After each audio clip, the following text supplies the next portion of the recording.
It's time for Today in History. For this segment, we look back at the past to try and find lessons for now and in the future. Today is August 23rd, and it was on this day in 1814 that First Lady Dolley Madison saved a portrait of George Washington from being looted and destroyed by British troops during the War of 1812. Now, the war was raging on, and President James Madison left the White House to meet with his generals on the battlefield since British soldiers were approaching D.C. and threatening the nation's capital.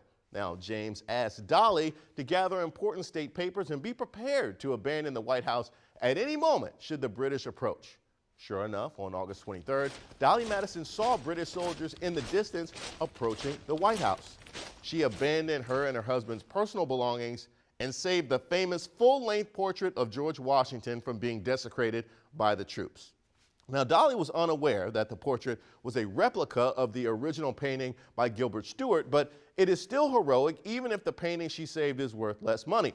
Dolley was a first lady, not an art appraiser, and she successfully met up with James at their rendezvous point and saved the painting.